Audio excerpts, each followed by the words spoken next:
Au Zaïre, visiblement, tu avais reçu une invitation. Pourquoi l'avoir déclinée? J'ai décliné l'invitation. Il faut savoir que je l'ai reçue en direct, moi. Enfin, pas de Macron, mais de Brigitte Macron. Donc, j'ai cherché à savoir déjà l'objet de la visite là-bas, etc. Moi, je suis très au courant de ce qui se passe au Congo. Je suis très au courant de ça. Tu vois, et j'ai toujours eu ce rôle-là, cette position de prendre des décisions qui peuvent tout faire basculer. Tu vois.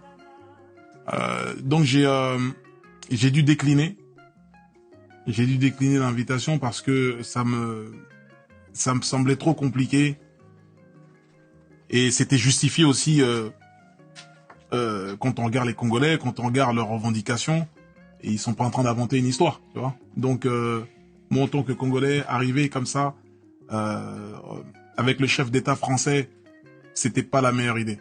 On t'en aurait voulu? C'était pas la meilleure idée, on m'en aurait voulu et je peux comprendre pourquoi on m'en veut par rapport à ça. Tu vois.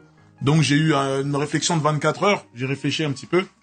Bien avant que ça parte sur les réseaux, etc., j'en ai jamais parlé, moi. J'en ai jamais parlé. Je crois que c'est justement Kémy Séba qui a mis ça sur avec un tweet. Moi, j'en avais jamais parlé parce que je me suis dit, bon, personne va, quoi qu'il arrive, j'ai pas à dire que j'ai décliné, Macron m'a invité, j'ai décliné, etc. Je n'y vais pas, c'est tout. Parce que c'est politique, c'est machin, j'ai pas envie. Le Congo, c'est un pays spécial. Les artistes sont des politiciens. Ils sont considérés comme des députés. Donc, arriver là-bas, non, c'était pas la meilleure des choses. C'était pas la meilleure des choses, je l'ai pas senti.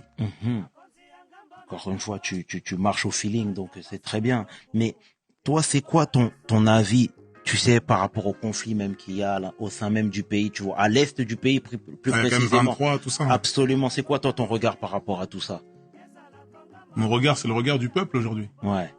Tu vois, ce que je sais, je l'apprends du peuple. C'est eux qui vivent ces scènes-là, c'est eux qui vivent ces atrocités. Moi, je suis pas sur place. Tu vois, je ne fais que répéter des choses qui se passent dans le Kivu, qui sont réelles. Et pourquoi tout ça? Pour des matières premières. Qui arme ces gens-là? Etc., etc., etc. Tu vois, c'est quelque chose qui nous ramène à un niveau céleste où tu n'as plus d'oxygène. Tu vois? Et ça sert à rien de rentrer dans les détails là dans l'émission.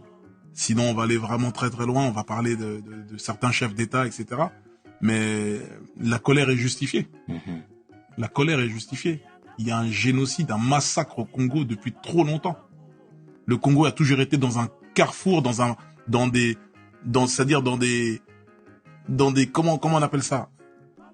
C'est-à-dire historiquement, dans un tournant décisif à cause de sa richesse. L'apogée du caoutchouc, l'automobile, c'est le Congo, le caoutchouc. L'apogée du cuivre, la Seconde Guerre mondiale, c'est le Congo, encore une fois. Le diamant, la colonisation belge, Léopold Ier, qui n'a jamais mis les pieds au Congo, qui a choisi le Congo comme ça, comme s'il jouait aux Sims. Encore le Congo. Aujourd'hui, le coltan, qui permet de faire les écrans, les ordinateurs, la mémoire, le Congo. Et là, on découvre encore des matières. Donc, le pays, il a toujours été dans un tournant décisif tout au long de son existence. Il faut que ça cesse. Il faut que ça s'arrête. On ne peut pas tuer des Congolais comme ça, comme si c'était rien du tout. Mais comment t'expliques que ce soit réduit au silence? Mais parce que c'est trop d'argent. C'est trop d'argent. Tu t'imagines si ce coin du pays là, le Kivu, où il y a tout cette richesse, si c'est plus les rebelles qui ont la main dessus, etc., ça devient un truc national où c'est géré par l'État. Mais les prix auxquels ils touchent le coltan là, ça va augmenter. Ils donnent des vieilles sommes aux milices là-bas, aux mecs qui sont là-bas. Le mec, il est là avec sa mitraillette, il allume tout le monde. Il va prendre, tiens, toi, prends 2 millions de dollars. Tiens, 3 millions, sors-nous tant de tonnes, machin, ils en demandent pas plus. Mais une fois que ça va être quelque chose de géré par l'État, tous ces chefs d'État, toutes ces puissances ne vont plus toucher le coltan au même prix. Donc pour eux, l'instabilité du pays, ça les arrange. Parce que c'est des milices qui massacrent tout le monde.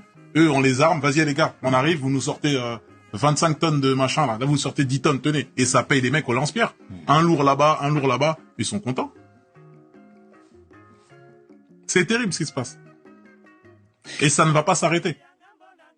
C'est-à-dire, je suis un artiste, j'en viens à parler de ça parce que on a plus Il faut dire la vérité aujourd'hui, tu vois. Il faut dire la vérité. Aujourd'hui, les Africains, ils en ont marre.